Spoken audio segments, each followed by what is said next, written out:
Welcome back everyone, it's Eric from Rare Candy, and today we are back with another Vivid Voltage deck profile. This time taking a look at Amaze box, as I am tentatively calling this archetype. Just basically a toolbox deck featuring all the different amazing rares. So I know a lot of people want to see if these cards have any potential, and I've actually been experimenting with a couple of different variants to power these things up.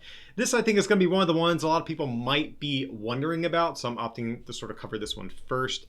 But yeah, so this is going to be a toolbox style deck, like I said, and if you do want to see this deck in action, we will have a live match being posted in the next day or so, and whenever that video does go live, we'll have a link down below in the description, so check on that for whenever that gets uploaded.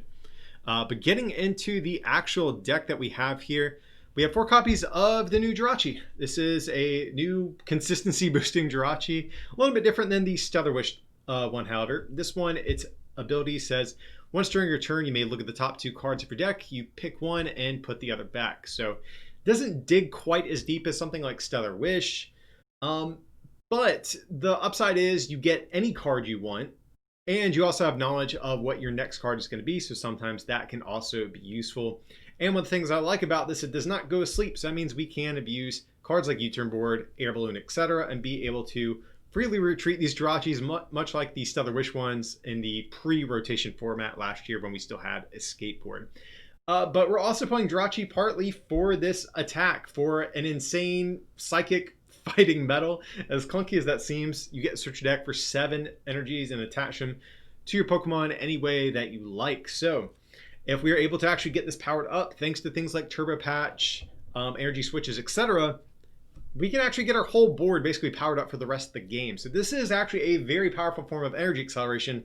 However, as you guys probably are aware, with the amazing rare cards, they all have these insanely insufferable, annoying attack costs. So a lot of games I've actually found myself using this. A lot of games I've opted not to. I found that this deck tends to be very reactive in a way, because you're kind of picking your attackers of choice based on what your opponent's doing. In some games, it's not too easy to set this up, so some games you forego this, sometimes you do go down this route. In my experience, it kind of does vary a little bit, but if we can pull this off, it feels really good whenever we do. But getting on to some of our actual attackers, up first we do have 2 copies of Raikou.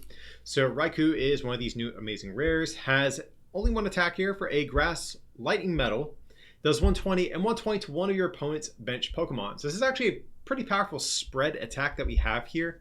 Now again, the big issue is this annoying attack cost, but Raikou is a little bit fortunate because it does have lightning energy in its attack cost, meaning we can use Cocoa Prism, which some of these attackers don't quite have that luxury for. And we have 2 copies in here just because you really don't get much value out of only attacking with this once and getting knocked out. Raikou kind of gets good once you can get off, successive attacks here. And this is actually really cool because if we can go 120, 120 on Zacian, on the following turn we can go 120, 120, take 4 prizes. So effectively, if you get off 2 of these attacks in a row, each attack essentially one-shots a Zacian when you think about it that way. So that's really cool. Also, just getting cheap prizes on things like Jirachis, Zigzagoons, whatever it might be, can also be nice.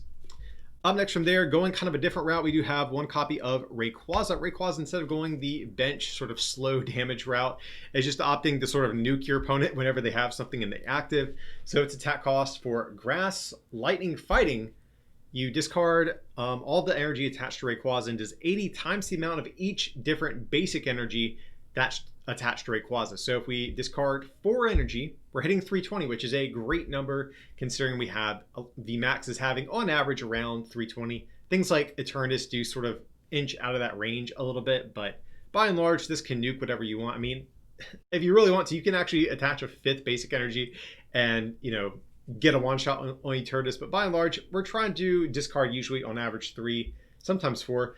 Only playing the 1 Rayquaza, I don't think you can really count on getting a lot of these attacks chained over and over. So that's why we're not playing like the heavy count compared to something like the Raikous that we have.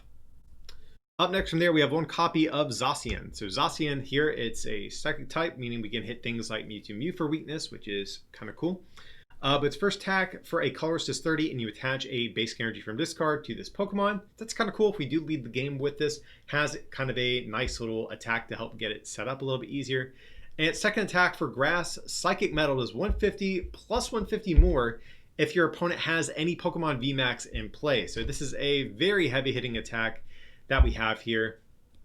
Unfortunately, 300 is kind of just shy of a lot of things, but one thing I do like about this is the fact that it can hit for 300 on no matter what your opponent has in the active spot. So even if they have a VMAX on the bench, if they have like a 2-prizer in the active, like let's say we're going against Scorch and they're hiding their Scorch on the bench, but they still have a Heatran, you still get that 150 buff no matter what you're attacking into. So I do like that about Zacian.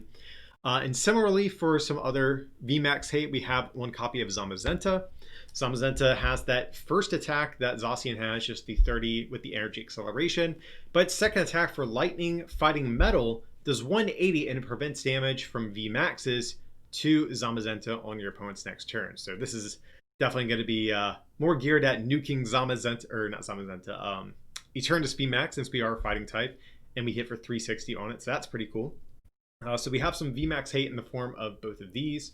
And we also have one copy of Tap Coco Prism Star here, just to be able to accelerate lightning energy out of the discard pile with Dance of the Ancients. So we really just need all of the energy acceleration we can get in this deck, and Coco Prism is one of the better ways we can actually make that happen. Up next from there, we have one copy of Oricorio GX in the deck for the Dance of Tribute ability. So with Oricorio, whenever one of your Pokemon get knocked out on your opponent's previous turn, you can use the ability, draw 3 cards. I find this deck is very combo reliant, so being able to chain this every turn to help set up your next attacker can be really, really important. Also, we have one copy of the Dene GX, of course, for the Dede Change ability. Discard your hand, draw 6. And also one copy of Crobat V, of course, for similar reasons. Draw until we have 6 cards in our hand. So between each of these, we have a bunch of different ways at digging deeper on a turn if we can't find what we need off of our normal supporter cards. Up next from there, we have 4 copies of Professor's Research. Just discard our hand, draw 7. I don't need to tell you guys why this card is so good at this point. We also have 4 copies of Marnie in the deck. So Marnie, of course, both players shuffle their hands, put them at the bottom. You draw 5, your opponent draws 4. A little bit of disruption, and sometimes we don't want to discard our hand, especially if we have like a lot of turbo patches that we can't use quite yet. We don't want to discard those. We rather put them at the bottom of our deck, save them for a later date.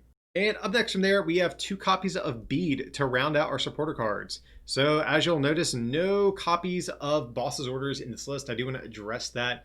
Honestly, there's just not the room. This deck really needs a lot to get up and running and function as a normal deck. So I just ran out of room for Boss's Orders. I mean, Raikou kind of fills that role, so that's why I don't feel bad about excluding that. Running Bead kind of in that slot, I feel like if you were going to cut this, Boss's Orders could inch its way back in. But you attach a basic energy from hand to one of your bench Pokemon. Like I said, guys, these Pokemon have some really, really annoying attack costs, and we need all the help we can at getting them powered up and chaining these attackers throughout the course of the game. So Bead's another way we can help cheat energy into play. Up next from there, we have 2 copies of Viridian Forest in the deck. This is going to be our stadium of choice. Of course, we discard a card from hand, search your deck for a basic energy. We play, I think it's 5 different types of basic energy here. So we definitely need a way at more flexibly choosing which ones we want to be using. We actually sometimes don't mind discarding energies with this because that activates things like Turbo Patch, Coco Prism, etc. as well. We have 4 copies of Quick Ball just to find our Pokemon. We're an all basic deck, so Quick Ball, of course, makes sense here. We also have 4 copies of Energy Switch in the deck. Definitely a good card for a deck like this. We have a ton of different weird energy requirements, and sometimes this will require us to switch them around as needed. And also, too, we have things like Metal Saucer in the deck that we can do plays with, where we Saucer to Jirachi, Energy Switch those energies off. Same thing for Bead.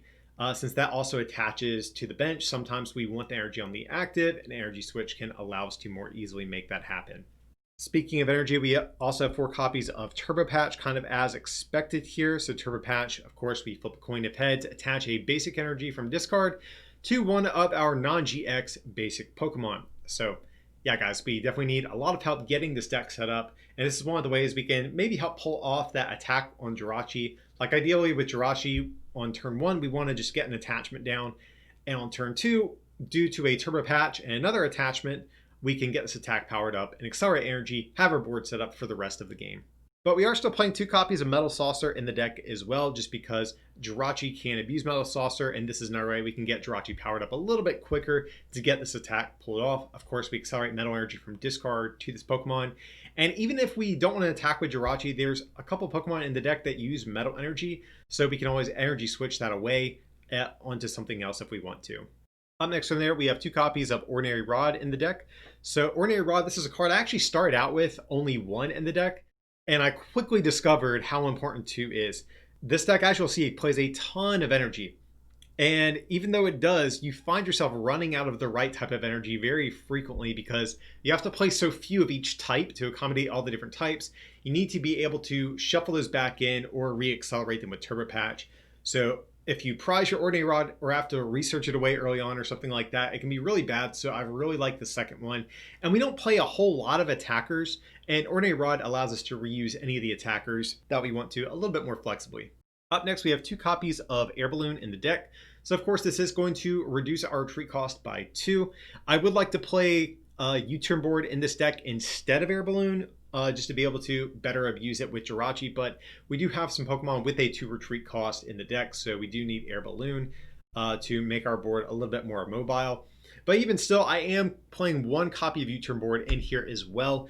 This is a card I've been going back and forth on different iterations of this deck. It's been an Air Balloon at different points, it's been a U-turn board at different points, but I feel like if there's ever just a time where we successfully get this in play on a Jirachi, the game feels a lot smoother for the duration of the game at that point. So I really like U-turn board because if we can get it on Jirachi, we can basically always reuse it, if it gets knocked out.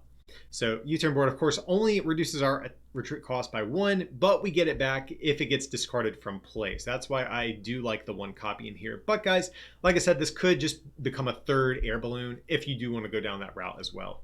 And getting into our energy, we have 4 copies of Metal Energy, 3 copies of Grass Energy, 3 copies of Lightning Energy, 3 copies of Psychic Energy, and 3 copies of Fighting Energy. So a very odd energy count in this deck. I am favoring the 4th copy of Metal Energy just because we can accelerate with Metal Saucer, and we want to be able to ideally use Jirachi's first attack pretty early on.